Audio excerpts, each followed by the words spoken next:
La Alemania nazi, antes del estallido del segundo conflicto bélico mundial, emprendió una serie de ambiciosos y a veces desconcertantes objetivos que los llevó a explorar extensamente gran parte de la superficie terrestre, realizando misiones con las que llegaron a rincones insospechados del planeta.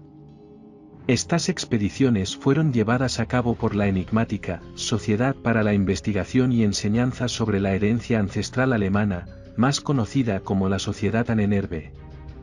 Esta organización fue fundada el 1 de julio de 1935 por Heinrich Himmler como una rama de las SS, con el objetivo principal de hallar el verdadero origen de la supuesta raza aria.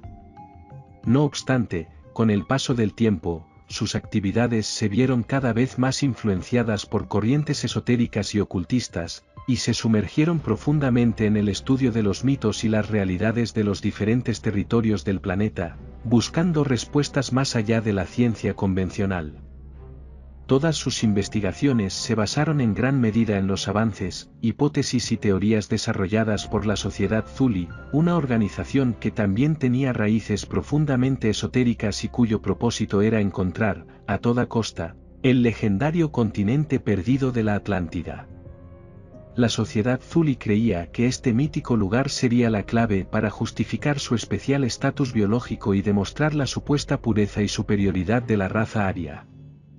Esta convicción llevó a la Ahnenerbe a rastrear cualquier posible evidencia que pudiera revelar los antiguos secretos de dicha raza, abarcando un amplio abanico de disciplinas que incluían la arqueología, la antropología, la etnología, el folclore, el estudio de las runas, la historia, la filología, la biología, la astronomía y la medicina. En sus expediciones, el conocimiento científico se entremezclaba con la búsqueda de lo mágico y lo ancestral, una mezcla que caracterizó sus investigaciones y que reflejaba la cosmovisión de algunos de los altos mandos del Tercer Reich. El primer destino elegido por la Ahnenerbe fue determinado por su presidente y cofundador, el historiador y estudioso de religiones y símbolos antiguos, Hermann Wirth, quien viajó hasta Bohuslän, en Suecia, con la intención de investigar la herencia ancestral alemana. Wirth estaba convencido de que los grabados rupestres encontrados en Bohuslän constituían el sistema de escritura más antiguo de la humanidad, el cual, según su hipótesis, había sido desarrollado por una civilización atlántica ya desaparecida, de la cual procedían los primeros nórdicos. Afirmaba que esta misteriosa civilización, desaparecida hace milenios, habitaba un continente perdido. Sin embargo, se podían encontrar sus últimos vestigios en algunas islas dispersas por el Océano Atlántico, tales como Islandia, las Canarias y las Azores. Continuando con la campaña de la Ahnenerbe en Escandinavia, su siguiente destino fue la región de Carelia, en Finlandia. El encargado de esta misión fue Yrjö von Groningen, un aristócrata finlandés y erudito del poema épico, Kalevala, una obra que se había transmitido oralmente a través del folclore nórdico de generación en generación y que era considerada un valioso vestigio de la tradición cultural de la región. Von Groningen viajó hasta la remota región de Carelia con el objetivo de investigar los mitos locales y grabar los ritos paganos de los sacerdotes y brujas que aún mantenían vivas las prácticas ancestrales, prácticas que los nazis consideraban poseedoras de un profundo valor cultural y espiritual, y que sin duda aportarían mucho a su investigación. Para realizar esta labor, Groningen decidió incorporar a su equipo a un dibujante, ya que temía que los ancianos se resistieran a ser fotografiados. También invitó al Dr. Fritz Bosse, un experto nazi en música, quien llevaba consigo un equipo de grabación de audio, un dispositivo sorprendentemente sofisticado para aquella época. Todo el equipo se encargó de recopilar y registrar los antiguos mitos, cánticos y ceremonias mágicas, con el propósito de incorporar estas prácticas arias a los rituales de las SS, reemplazando así los ritos cristianos, que, según su visión, no representaban en absoluto la esencia de la antigua raza. Durante la expedición, uno de los encuentros más interesantes fue con Miro Naku, una anciana adivina conocida entre los lugareños por sus prácticas de brujería, las cuales, según se decía, había aprendido de sus antepasados. Estas enseñanzas se habían transmitido de generación en generación, y su origen se perdía en la noche de los tiempos. Cuando el equipo de la Ahnenerbe la encontró, Mironaku ya tenía 92 años, pero su mente permanecía perfectamente lúcida. Al ver aparecer a Gronagen, la anciana afirmó que ya había soñado con su llegada antes de que ésta se produjera. Entonces, llevó a cabo una ceremonia dedicada al dios de sus antepasados, una entidad precristiana, y convocó a los espíritus para tratar de visualizar el futuro. Curiosamente, cuando escuchó la grabación de su ritual en el magnetófono, quedó tan impactada por la experiencia que decidió no volver a practicar la magia nunca más. Las expediciones de la Ahnenerbe no se detuvieron ahí. Otra de las investigaciones los llevó hasta la remota región del Himalaya. En esta ocasión, la expedición estuvo liderada por el zoólogo Ernst Schäfer, quien iba acompañado de un equipo de 5 científicos, además del personal de las SS que los escoltaban. Schäfer, junto con el antropólogo Bruno Beger y el geofísico Karl Wienert, llegaron a la ciudad sagrada de Lhasa, en el Tíbet. Allí, recolectaron semillas, especies animales y llevaron a cabo una serie de estudios e investigaciones sobre los tibetanos, con el fin de determinar si la etnia ancestral de los butaneses podía tener alguna conexión con el supuesto origen ario. Sin embargo, todo parecía indicar que el verdadero motivo de esta misión tenía un carácter netamente esotérico. Las investigaciones se centraron, principalmente, en las leyendas locales que hablaban de un misterioso lugar llamado Chambala, cuya ubicación exacta era totalmente desconocida.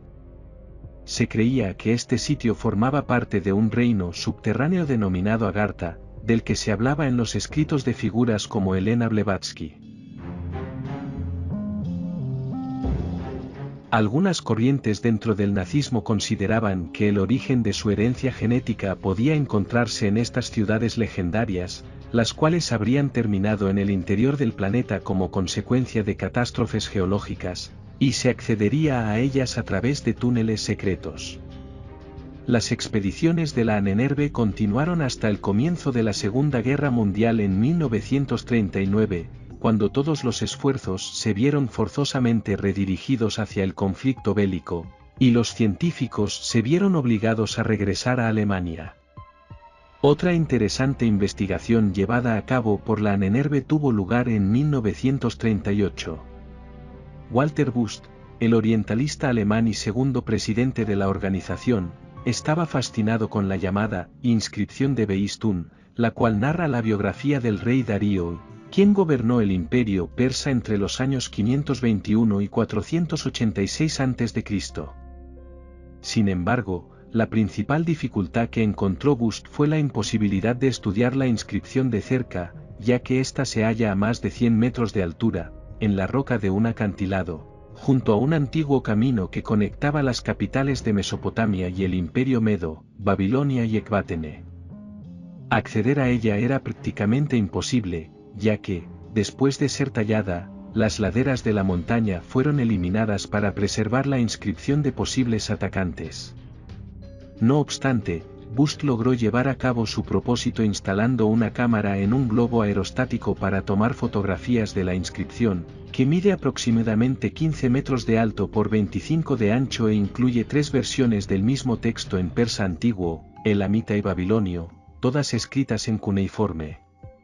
Buscaba encontrar evidencias de que la dinastía aqueménida tuviera orígenes arios, pero el inicio del conflicto mundial obligó a cancelar su viaje.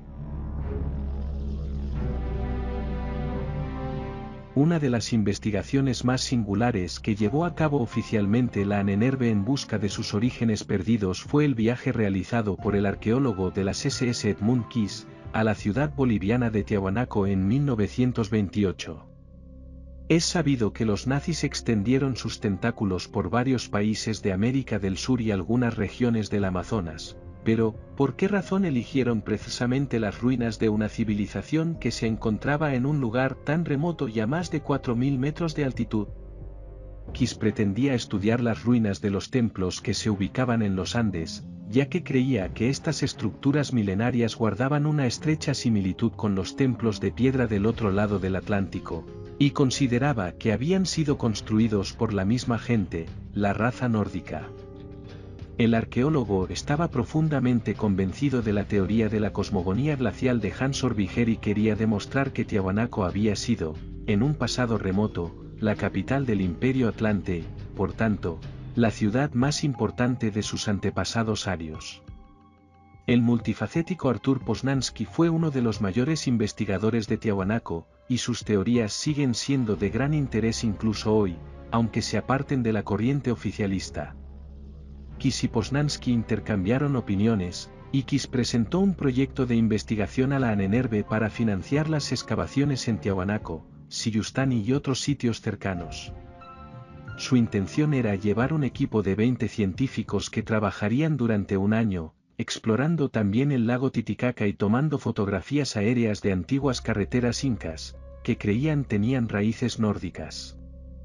Sin embargo, la expedición nunca se llevó a cabo, ya que, justo cuando el equipo estaba a punto de partir, se inició la invasión a Polonia y el proyecto quedó suspendido indefinidamente.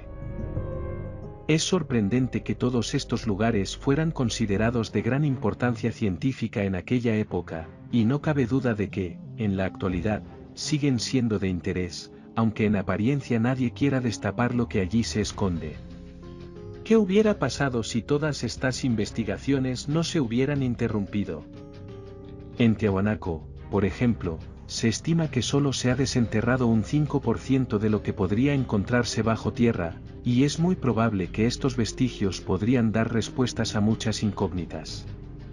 Puede que se hayan llevado a cabo más estudios en secreto en otros lugares de interés, pero si tuvieron éxito o no, lo desconocemos por completo. De momento, nos conformaremos con la historia hasta donde se nos permite conocer. Quizás, en un futuro, nuevos descubrimientos arrojen más luz sobre estas y otras investigaciones que, hasta hoy, siguen envueltas en el misterio. Acabamos esta crónica desde el búnker. No sin antes pedirte que por favor, si te ha gustado el vídeo, no olvides darle al like, suscribirte y activar la campanita, esto me ayudaría muchísimo a seguir realizando estas crónicas. También puedes dejarme cualquier comentario en la caja de comentarios. Muchas gracias por tu atención. Te ha hablado Decipher y te espero en la próxima señal. Corto y cierro.